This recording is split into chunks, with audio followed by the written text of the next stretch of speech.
Selamat sore, Bapak Ibu, saudara-saudari dan anak-anak yang dicintai Tuhan Yesus.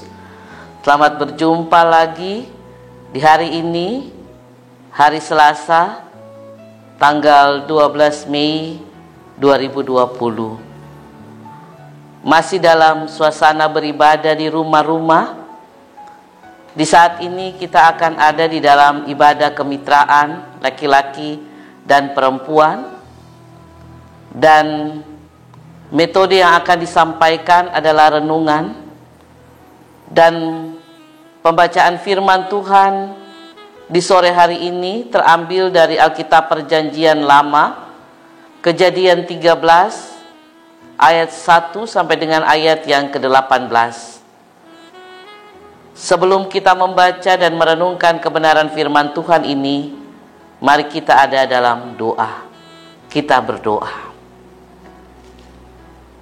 Allah di dalam Yesus Kristus, sumber kehidupan kami. Sebagai manusia yang berdosa, lemah dan terbatas, kami selalu membutuhkan kebenaran firman Tuhan untuk menjadi kekuatan bagi kami, sehingga kami bisa menjadi orang-orang yang terus berjalan dalam jalan-jalan kebenaran Tuhan. Di dalam ibadah kemitraan laki-laki dan perempuan di sore ini, kami akan membaca kebenaran firman Tuhan.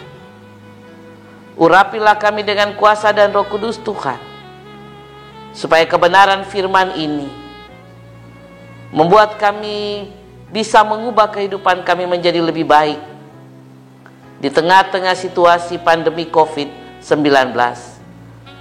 Dan biarlah situasi ini membuat kami menjadi anak-anak Tuhan yang terus diperbaharui dari waktu ke waktu.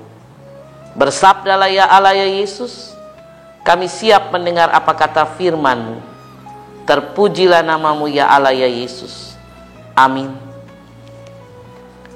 Kejadian 13 ayat 1 sampai ayat yang ke-18. Demikian bunyi firman Tuhan.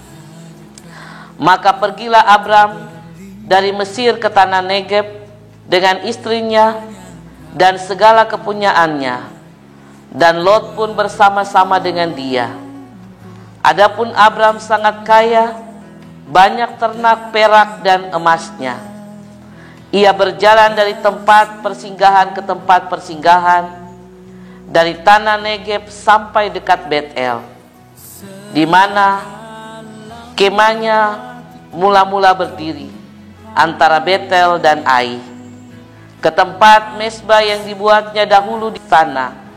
Disitulah Abram memanggil nama Tuhan. Juga Lot yang ikut bersama-sama dengan Abram mempunyai domba dan lembu dan kemah. Tetapi negeri itu tidak cukup luas bagi mereka untuk diam bersama-sama, sebab harta milik mereka amat banyak, sehingga mereka tidak dapat diam bersama-sama. Karena itu terjadilah perkelahian antara para gembala Abram dan para gembala Lot. Waktu itu orang Kanaan dan orang Feris diam di negeri itu. Maka berkatalah Abram kepada Lot, janganlah kiranya ada perkelahian antara aku dan engkau, dan antara para gembalaku dan para gembalamu, sebab kita ini kerabat. Bukankah seluruh negeri ini terbuka untuk engkau? Baiklah pisahkan dirimu daripadaku.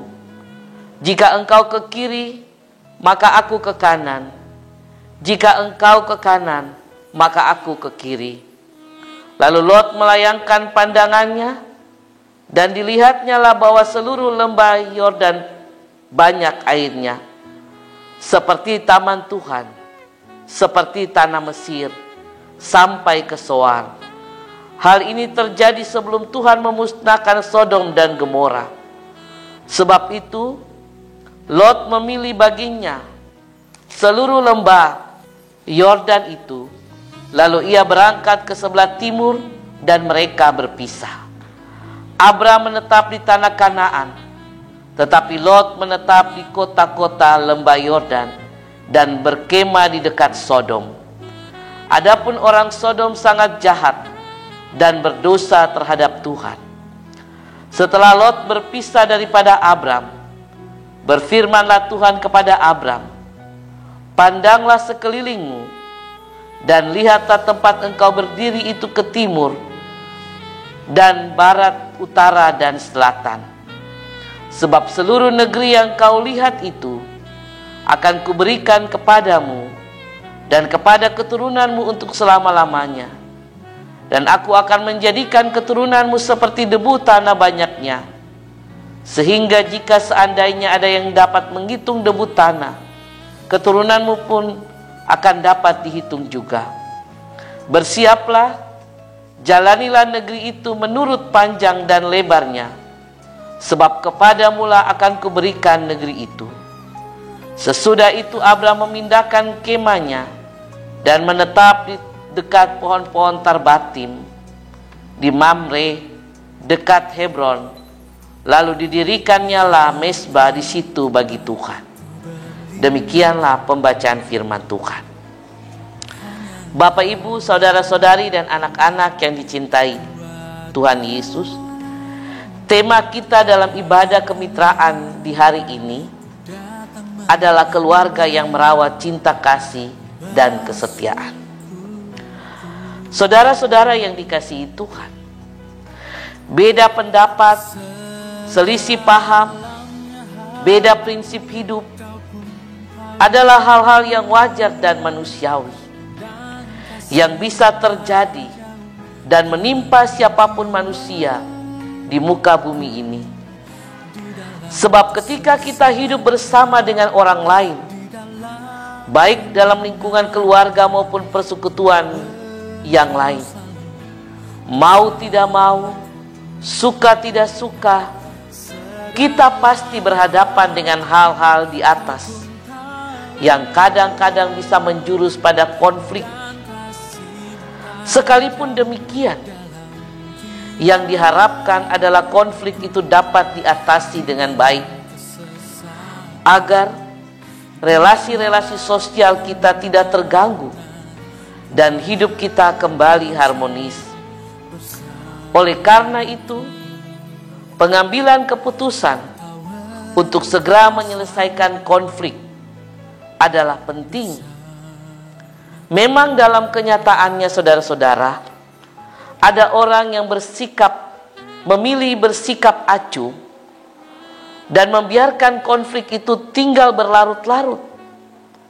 Namun ada juga orang yang memilih untuk berupaya mencari jalan keluar agar konflik dapat terselesaikan. Bacaan kita di saat ini, Kejadian 13 ayat 1 sampai 18, menceritakan tentang perselisihan antara Abram dengan keponakannya sendiri, yaitu Lot. Konflik yang mereka hadapi berkaitan dengan pembagian lahan atau tanah pemberian Allah. Ternyata masalah tanah atau pembagian tanah bukan hanya terjadi di zaman ini, tetapi Alkitab menggambarkan bahwa hal itu juga terjadi di zaman Abraham. Tetapi ada yang menarik dari cerita ini. Sebab Abram tidak mau mengulangi kesalahan seperti yang pernah ia lakukan di tanah Mesir. Ia memilih jalan tengah agar konflik ini tidak berlangsung lama dan berkepanjangan.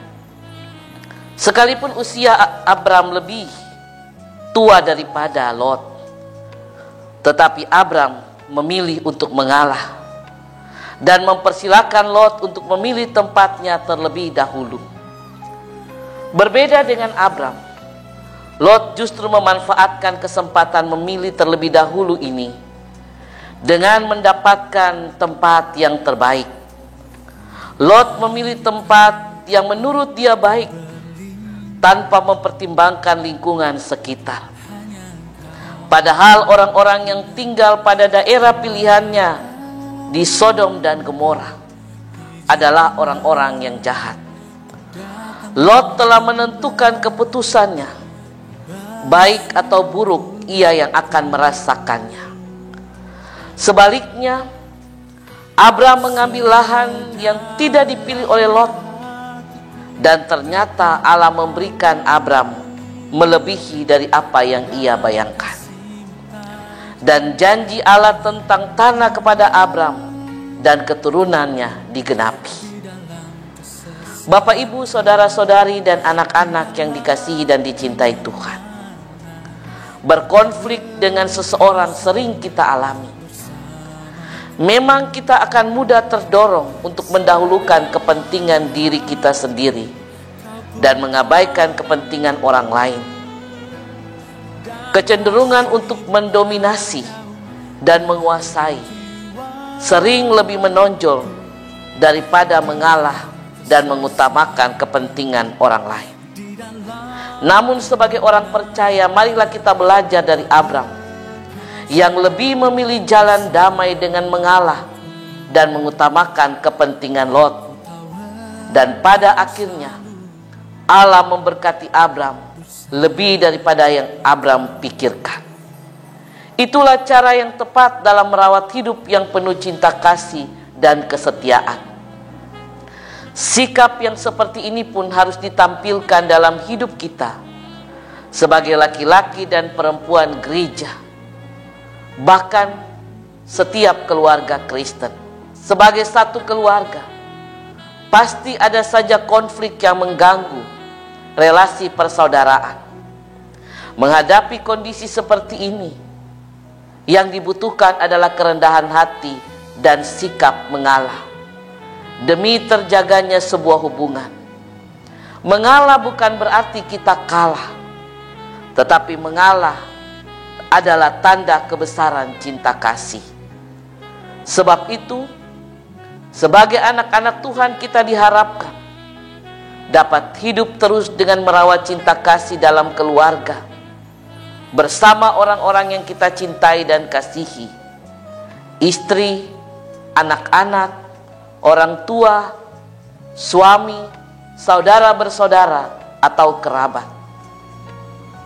Jangan biarkan masalah atau konflik mengganggu relasi dan kesatuan dalam keluarga. Marilah kita menjaga kehidupan keluarga agar rukun dan harmonis. Kita percaya bahwa berkat Tuhan selalu tersedia di dalam keluarga-keluarga kita. Sebab Allah akan turut bekerja mendatangkan kebaikan dan berkat bagi orang-orang yang mau hidup dalam perdamaian, penuh cinta kasih dan kepedulian dengan orang lain. Situasi pandemi COVID-19 bagi kita adalah sesuatu yang menyusahkan. Tapi kita lihat ada sisi positif dari apa yang kita alami. Sebab situasi ini membuat kita bisa berkumpul dengan orang-orang yang kita kasihi dan cintai, bergumul dan beribadah, dan di situ kita saling menguatkan, saling mengampuni, dan saling menopang satu dengan yang lain. Selamat menjalani kehidupan bersama dalam cinta kasih, dan biarlah cinta kasih itu menjadi kekuatan bagi kita menghadapi situasi pandemi COVID-19. Tuhan memberkati keluarga-keluarga Kristen di dalam jemaat GPM Somlaki. Amin. Ku tahu Engkau selalu bersama.